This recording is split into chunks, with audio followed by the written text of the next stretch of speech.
안 눌렀네요. 그 판다 궁금해서 저도 한번 찾아보았습니다. 보니까 한눈에 사랑에 빠지도록 너무 귀여웠어요. 너무 이뻤어요. 하는 짓 하나하나가 더 참 좋았죠. 그래서 그 관심 때문에 판다에 대해서 조금 더 살펴보았죠. 판다라는 동물에 대해서 좀 잘 알고 계신가요? 판다는요, 생존하기에 매우 불가능한 조건을 가지고 있는 동물이래요. 왜냐하면 1년에 단 며칠만이 임신이 가능한 기간이어서 그때를 놓치면 자녀를 낳을 수 없다. 즉, 종족 보존의 일을 행할 수 없다고 하죠. 그리고 판다는 게을러서요, 자녀를 2마리를 하면 어떻게 할까요? 한 마리는 그냥 버린대요. 그냥 한 마리에만 집중하는 그러한 생물이래요. 그래서 개체가 매우 적다라고 하죠. 그러나 그렇게 살아가기 힘든 존재, 사는 환경도 사실 그렇게 좋지 않대요. 저 깊은 계곡에 들어가 살아가야 되고, 혹시나 밀렵꾼을 만나면 바로 포획되기 때문에 더 깊은 곳으로 쫓겨갈 수밖에 없어서 전 세계에서 유일하게 있는 국가가 어디다? 그래서 중국이라는 거예요. 그 넓은 땅, 그리고 깊은 오지에서만 살아갈 수밖에 없는 그 판다. 근데 그 판다의 결정적인 종족 버전의 비밀이 있대요. 뭘까요? 살아가는데 최고의 무기가 있다라는 거예요. 바로 외모가 뭐하다? 귀엽다. 사랑받기에 합당한 존재라는 거죠. 객관적으로 볼 때 생존이 불가능한 생물인데 단 하나, 귀엽다는 이유만으로 밀렵꾼들한테 포획당해도 죽음을 당하지 아니하고 인간들이 나서서 번식시켜 주려고 노력하고 잘 먹여주고 잘 키워주기도 하고 다시 방사하여서 그 개체가 끊어지지 않도록 노력받는 존재 판다. 그 판다 푸바오가 중국으로 돌아갔대요. 그랬더니 수많은 인파들이 눈물을 흘리며 나의 사랑 판다 푸바오야 라고 절규하는 모습을 보고 있노라니. 갑자기 나도 그 사랑의 마음대로 즐겨야 되는데 거울 속에 비친 제 자신을 발견하게 되었다라는 거예요. 판다랑 비슷한 부분이 하나 있어요. 생존하기에 매우 불리한 조건에 삶을 살아가는 나. 푸바오랑 비교했더니 나는 그 마지막 무기인 귀여움도 장착하지 못했고 썩 잘생기지도 않아서 나는 어찌 살아가야 되나 라는 생각을 할 때가 종종 밀려오는 것 같습니다. 그러다 보니 그러한 생각이 제 안에 계속 축적돼 있었나 봐요.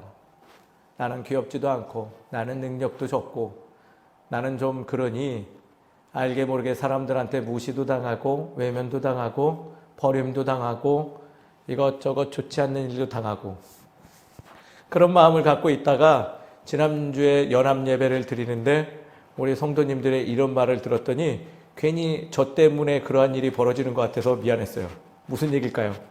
목사님, 여기엔 우리 교회 없는 게 너무 많아요. 제 눈에도 저희 교회에 없는 것들이 너무 많더라고요. 물론 좋은 뜻으로 얘기한지를 잘 알고 있습니다. 그런데 문득 홀로 되는 시간에 괜시리 미안한 거예요. 나 때문에, 능력 없는 목회자 때문에 우리 성도들이 불편한 게 아닌가. 거기서 멈추면 좋은데 이 바보같이 미련한 제가 점점 어떻게 매몰돼 가기 시작했어요. 그래, 내가 참 모자라다. 내가 참 바보 같다. 그러다가 예전에 저의 지도를 받았던 제자들과 후배의 소식을 들었는데 이구나. 저보다 큰 교회 청빙받고 저한테 사사받았던 한 친구는 TV에도 나와서 현대 교회에 대해서 이야기하는 모습을 보고 있노라니 나는 뭔가 생긴 거라도 좀 좋게 좀 주지. 그마저도 안 줘서 왜 이렇게 살아가게 하나라는 생각에 의해서 마음이 점점 무거워졌어요. 생존을 넘어서서 인기가 참 많은 생물, 판다. 그리고 많은 조건, 그에 비해서 떨어지는 인기도 없고 아무리 잘 살아보려고 몸부림쳐도 판다보다 못한 대우를 받고 살아가는 일 종종 발생하는 나. 그러한 현실에서 살아가서 그런지 괜시리 아무것도 아닌 일에 의기소침해지는 경우 종종 발생하고, 제가 지금 방금 고백한 처럼 의뢰 사건이 있음에도 불구하고 한 주간을 그렇게 보내고 있었습니다. 근데 우리 하나님 굉장하게 감사하신 분이에요. 무거운 날을 그렇게 살아가는 저에게 오늘의 말씀을 만나게 하며 내가 그리 살지 않아도 될 만한 이유를 주셨다라는 거예요. 아니, 그보다도 나로 하여금 내가 판다보다 못한 존재가 아니라 그렇게 살아갈 인생이 아니라는 것을 다시금 알게 해주셨다는 거예요.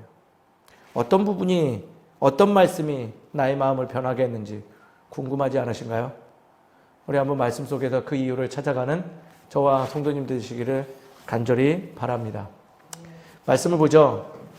오늘 바울은요, 제2차 전도 여행 때 데살로니가 지역에서 지금 복음을 전하고 있어요. 몇 번째 전도 여행이라고요? 2번째라는 거예요. 그리고 오늘 복음을 전하고 있는 이 지역은 2차니까 뭐예요? 2번째 간 그러한 지역이라는 거죠. 그는 지금 말씀을 이렇게 읽어보면 이미 한번 갔던 그 지역에 회상을 하고 있음을 알고 있다는 거예요. 근데 좋은 체험일까요? 좋은 회상이었다고 오늘 기록되어 있나요? 말씀을 보니까요, 빌립보에서 고난과 능욕을 당하였으니 라는 걸 써 있는 걸 보니 뭐 했다? 고난과 아픔이 가득한 전도 여행이 먼저 있었다. 그런 대우를 받았다. 라는 부정적인 경험에 대해서 먼저 이야기하죠. 사도행전을 살펴보면 알겠지만 바울의 전도 여행은 그 어떤 순간도 순탄했던 적 없어요. 뭐 좀 열심히 하려만 하면 돌멩이 날라오고 어떤 사람은 또 대머리라고 놀리기까지도 하죠. 생긴 거 가지고 비하하는 거 정말 안 좋은 것 같아요. 그런 부분도 있어요. 그렇지만 그는 끊임없이 7차, 8차까지 전도 여행을 떠났던 인물이죠. 순탄했던 적 단 한 번도 없고요. 그의 선교 여행의 경험들을 요약하면 이렇게 될 수 있죠. 좋은 일을 열심히 다하여 감당했지만 돌아온 것은 무엇이었다? 핍박과 능욕과 오해만 돌아왔다. 그의 노력과 지식과 경험과 열심은 다 무용지물이었고 가지고 있는 능력과 지식과 경험과 그 모든 것과는 상관없이 무엇을 당했다? 고난받았다라는 거예요. 지금 그 날들을 회상하면서 데가볼리 지역의 성도들에게 지금 하나님의 말씀을 다시금 전하고 있어요. 근데 저와 매우 다르네요.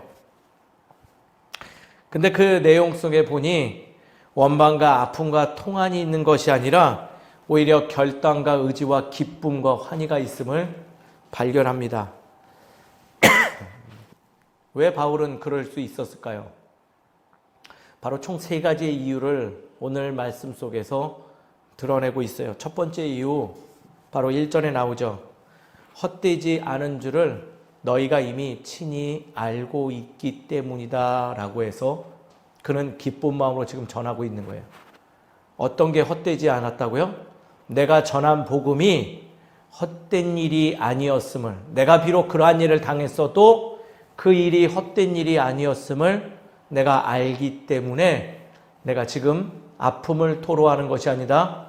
오히려 뭐한다? 복된 소식을 다시금 전한다라는 거예요. 바울이 고난 가운데 전한 복음의 말씀이 만약 헛된 것이었다라면 어땠을까요? 한번 단순하게 생각해 보시죠. 그가 이 자리에 지금 서 있을 수 있었을까요? 데가볼리 지역에 지금 갈 수 있었을까요? 아니요. 헛된 것이었다면 진작에 상처받아서 나가 떨어지거나 아니면 죽음을 당하던가 애초부터 이러한 사건 전하는 일 일도 없었고 애초부터 지금 이 데가볼리 지역에 있는 데살로니가의 지역에 있는 교회 공동체는 있지도 않았겠죠. 그러나 그는 지금 그 앞에 놓여 있는 성도들을 보면서 무엇을 안다? 자신이 전한 복음의 노력들이 비록 고난과 핍박을 당했어도 뭐한다? 헛된 일이 아니었음을 알고 있다는 거예요. 제가 이 마음을 생각해 보니까 경험을 했더라고요. 언제? 교회를 개척하면서. 생각해 보니까 함께 가는 교회도 놀랍게도 이러한 경험을 가지고 탄생한 공동체더라고요. 바울의 주장에 의해서 생각해 보세요. 만약 제가 전한 것이 헛된 것이었다면 이 자리에 누가 있을까요? 이 자리에 교회가 있을까요? 헛된 것이고 거짓이었다면 지금 이 자리에는 그 누구도 없었을 것입니다. 또한 애초부터 지금 이 자리에 신앙 공동체도 세워지지 않았겠죠. 왜냐하면 처음부터 개척 자금도 없었고 지금 시대에 아무것도 없는 공동체를 찾아온다는 것은 미친 생각이기 때문에 하나님의 은혜로 헛된 일이 아닌 복된 일이었기 때문에 교회가 세워졌고 이곳에 사람들이 모이고 하나님의 말씀을 사모하는 일이 벌어졌다는 거죠. 바로 그 하나만으로도 그동안의 아픔과 능력과 핍박을 뛰어넘을 정도로 귀한 헛되지 않은 이름을 사도 바울은 알고 있다라는 거예요. 이게 바로 뭐다? 첫 번째 그가 기뻐할 수 있는 이유라는 거죠. 두 번째는요, 자신이 하나님의 복음을 입어 지금 이 자리에 왔음을 잘 알고 있음을 밝히고 있어요. 지금 이 기적 같은 일들은 온전하게 하나님이 감당하여 주셨기 때문에 가능한 일임을 내가 알아보고 있으니 기쁘다는 거예요. 제가 이게 얼마나 기쁜지 또 경험했더라고요. 앞서 말한 것처럼 여기 교회가 세워졌을까? 라는 생각을 그 누구보다도 제가 먼저 했어요. 저는 부끄럽게도 존경받지 못할 조건을 가진 목사 중에 하나였어요. 왜냐? 저는 교회 공동체는 능력이 많고 돈도 많고 뭐 여기저기 후원도 많이 해주시는 분이 세우는 건 줄 생각했던 적이 바로 이 교회 개척 초기 때 생각이었어요. 그래서 거드름 피면서 나 같은 목사가 비록 돈은 없지만 잘 알고 있고 용기 있고 나 같은 목사가 전화하면 바로 이 자리 임대를 허락을 할 거야. 그 정도쯤은. 전화했더니 우리 건물주가 뭐라고 했을까요? 기다렸습니다. 주고 싶었습니다. 그랬을까요? 아니에요. 단칼에 교회 하려고 하는데요 했더니 교회 안 해요 하고 딱 끊었어요. 그래서 창피해서 도망갔죠. 어느 날 문득 깨달았어요. 교회는 목사가 세우는 게 아니라 하나님이 세우는구나. 하나님의 인도하심으로 인해 세워지는 공동체를 추구해야지 목사 개인의 열심과 능력이 아니구나는 걸 깨달았어요. 그러다 보니 오늘 사도 바울이 이 마음을 제가 공감하더라고요. 하나님의 복음의 힘을 제가 입었기 때문에 목사로서 이 자리에 쓸 수 있었던 거지 뛰어나고 능력이 많았기 때문에 세워진 게 아님을 고백할 수 있다는 거예요. 이게 두 번째 이유. 마지막 세 번째 이유가 저에게 눈물을 흘리게 아주 저 목회 제 방에서 심파극을 찍게 만든 말씀이에요. 세 번째 이유. 자신이 옳게 여기심을 이미 하나님께 인정받았음을 밝히고 있어요. 어떤 자로요? 옳게 여기심을 받은지. 4절의 말씀이에요. 오직 하나님께 옳게 여기심을 입어 복음을 위탁받은 줄을 자신이 알았대요. 능력 있어서 받은 게 아니고요. 잘생겨서 받은 게 아니라 부끄럽고 연약하고 실패 많이 했는데 그럼에도 불구하고 누가 인정해 주었다?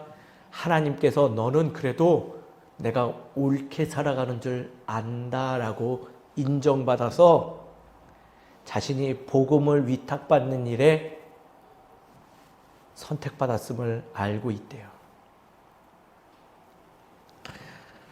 내가 깨닫는 것이 아니요 힘이 되는 일이 발생하는 것은 온전히 하나님께서 나를 먼저 인정해 주셨기 때문에 내가 그것을 알아 지금 이 자리에 서 있다.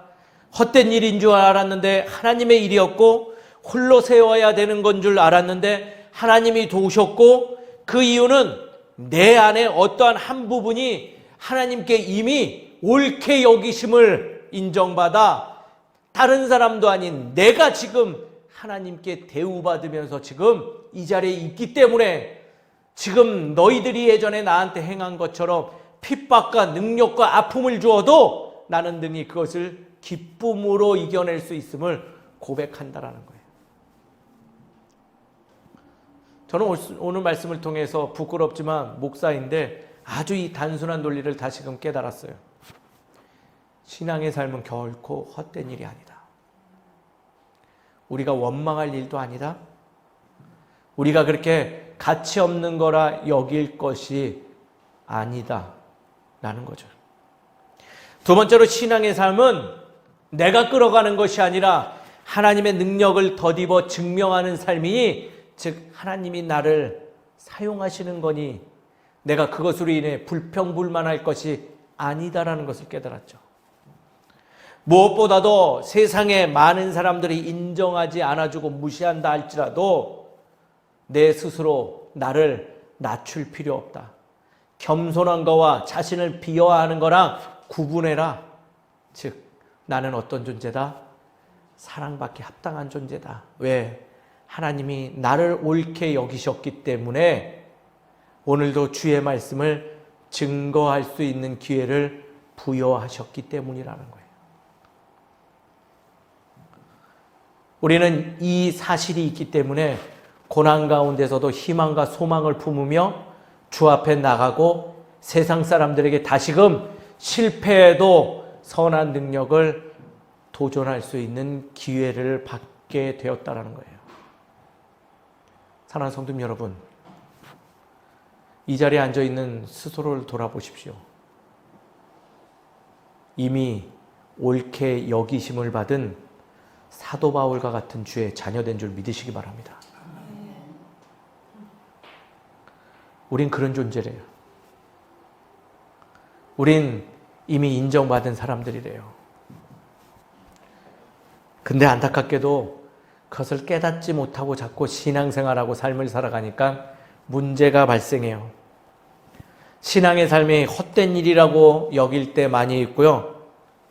그리고 때로는 무신론자들의 주장을 듣고 있노라면 그들은 이렇게 주장하죠. 종교는 나약한 이들이 만들어낸 허상이다라는 이야기를 듣다 보면 능력 없어서 지어낸 공상, 허상이다라는 그들의 주장을 듣다 보면 맞는 얘기네. 무엇보다도 내가 정직하게 열심히 살았는데 최선을 다하여 이들을 대하였는데 성실하게 일하여 열심히 물질을 모아왔는데 그 누구보다도 노력하고 신경 썼는데 물질도 건강도 관계도 어그러진 거 보니 그동안 내가 믿고 있었던 것들이 공상이 허상이었구나 라고 생각하며 살아갈 때 참으로 많이 있다는 거죠. 왜? 오늘의 말씀을 기억하지 못하니, 내가 사랑받는 존재인지 내가 인정받는 존재인지를 알지 못한다는 그 이유 하나만으로 그러한 일들에 놓여져 있을 때 자신을 그 상황과 비교하며 비하하는 내 자신만 남는다는 거예요. 자꾸 이러한 생각들에 사로잡혀 있으니 비교하지도 않아도 되는 대상들을 가지고 나와 비교하며 나는 못해요, 나는 능력 없어요, 나는 왜 이 모양이에요? 라고 생각하고 살아가니 왜곡된 성각을 소유하고 결과적으로 신앙의 삶을 포기한 채 언제부턴가 하나님을 향해 손가락질하고 신앙의 삶을 열심을 다하는 이들에게 비난하는 결과를 초래한다는 거죠. 누군가의 필요한 존재가 되려고 노력하지만 자꾸 그럴수록 필요 없는 존재만 되고 누군가에게 힘이 되어 주려고 노력하고 혼자만 열심히 하니 헛된 열심, 배신만 당하고 누군가와 함께하는 것을 아무리 추구한다 하여도 함께하여도 돌아서면 외로움만 가득한 자신을 발견하고 있다는 거예요. 그러나 우리들에게 사도 바울은 아주 단순하지만 당연한 이야기를 전하고 있어요. 세상과 나를 비교할 것이 아니라 누군가를 나를 비교하는 것이 아니라 먼저 기억해야 될 것은 하나님께서 이미 우리를 옳게 여기고 계심을 기억하라고 얘기하는 거예요. 주는 나를 인정해 주셨기 때문에 나도 나 자신을 부정하고 있고 무시하고 있을 때 그분이 나를 인정해 주셨기 때문에 내가 거룩한 주의 자녀가 되는 거고 세상 속에서 어깨 피고 살아가며 누군가에게 당당하게 그분을 소개하는 자로 살아갈 수 있는 거다. 나의 삶이 옳게 인정받았음을 감사하며 살아가는 것이 더 옳다라고 이야기해 주고 있다는 거예요. 더군다나 인정해서 끝나는 것이 아니라 그래서 우리에게 무엇을 위탁하셨다고요? 그 일을 증거하는 증인들로 위탁해 주셨대요.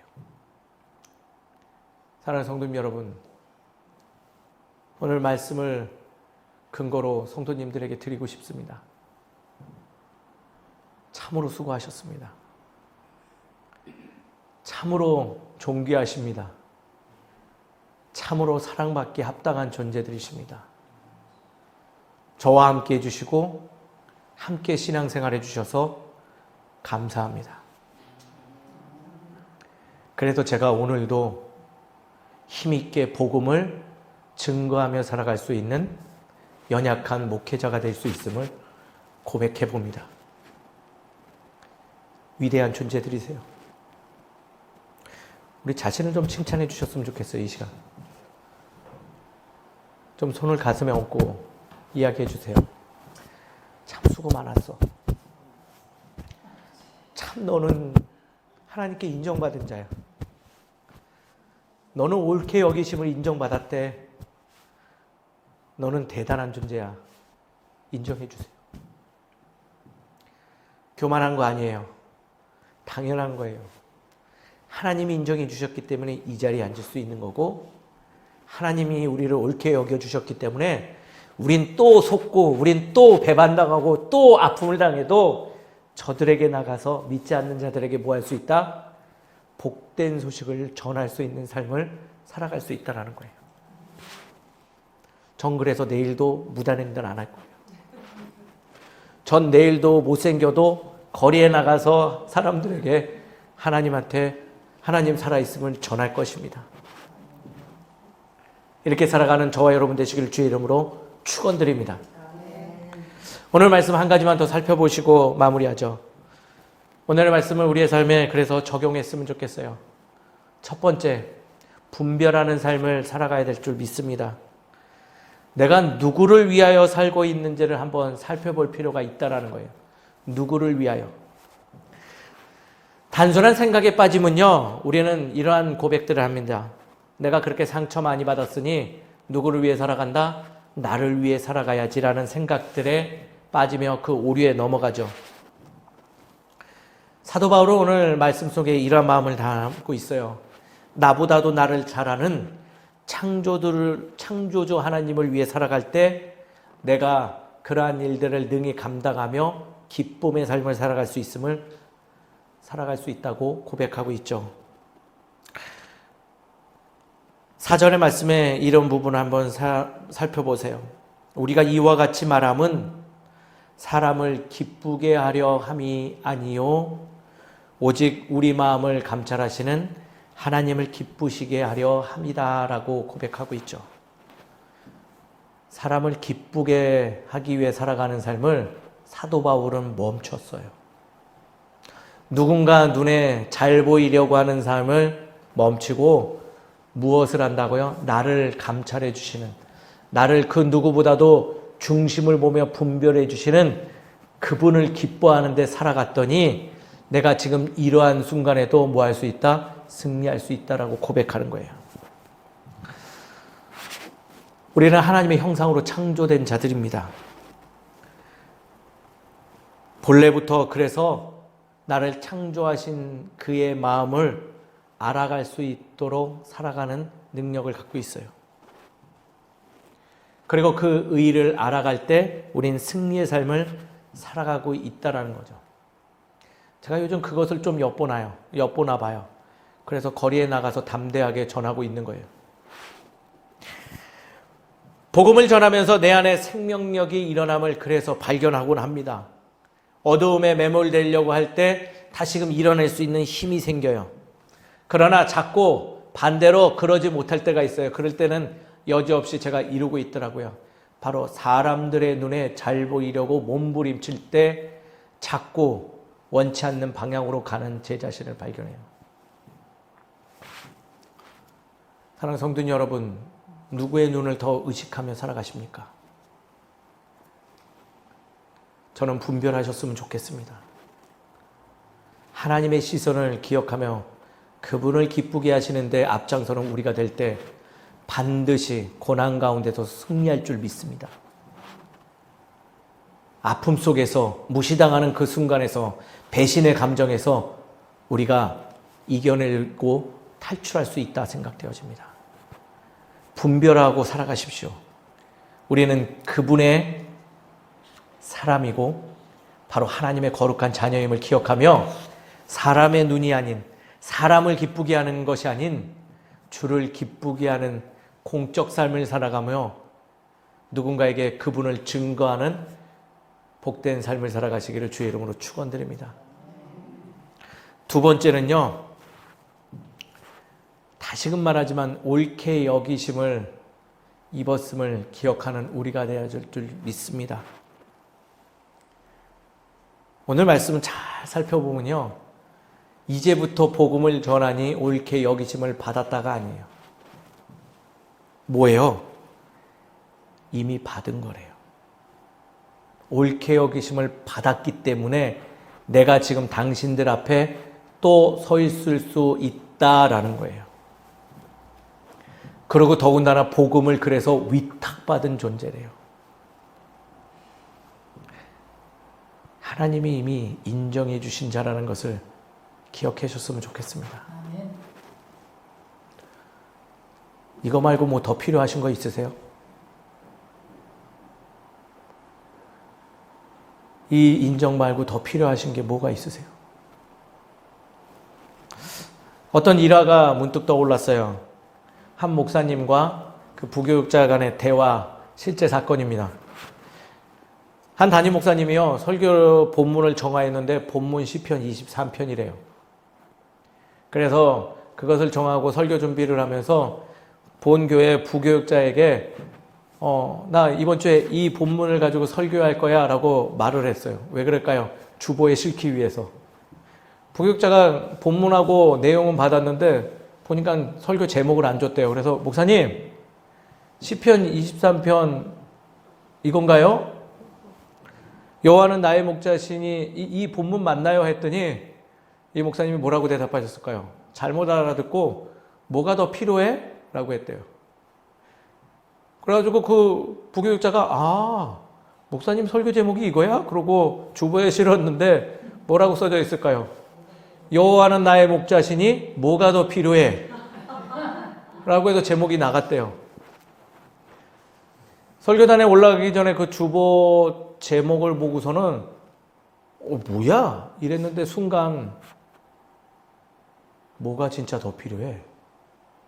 라는 마음이 다가오더래요. 사랑하는 성도님 여러분, 하나님이 이미 옳게 여겨주셨음을 인정해 주셨는데 뭐가 더 필요하십니까? 뭐가 그렇게 더 필요해서 달라고 그러시는지요? 하나님, 필요한 거 없습니다. 나를 사용해 주십시오라고 고백하는 우리 되기를 소망합니다. 제가 이러고 있었더라고요. 저 교회 없는 거 왜 우리 교회는 안 주셨어요? 왜 안 채워주세요? 왜 나한테 이렇게 좀 조금만 더 잘생기게 해주지? 콧대만 조금 더 올려주시지? 뭐가 이렇게 필요한 게 많아서 요청을 했는지.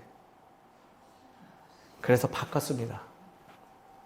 주님, 당신이 나를 옳게 여겨주셨는데 내가 뭐 더 필요한 게 있겠습니까? 이렇게 앞으로도 쭉 살아가겠습니다. 결단했더니 그 어두운 수렁에서 뭐한다? 일어날 수 있었다. 말씀을 정리할게요. 그 이후로 오늘의 말씀 4절을 외워버렸습니다. 오직 하나님께서 옳게 여기심을 입혀주셨다. 복음을 위탁해 주셨다. 내가 이렇게 말함은 사람을 기쁘게 하려 하며 오직 나의 마음을 감찰하시는 하나님을 기쁘게 살아가는 이승현 목사가 되겠노라. 사랑하는 성도 여러분, 오직 하나님께 옳게 여기심을 입어 복음을 위탁받았으니 힘있게 살아가십시오. 옳게 인정받았으니 기쁘게 살아가십시오. 사람을 기쁘게 하는 것이 아니라 하나님을 기쁘게 하며 힘있게 살아가시는 우리 모두가 되기를 주의 이름으로 축원드립니다. 기도하겠습니다.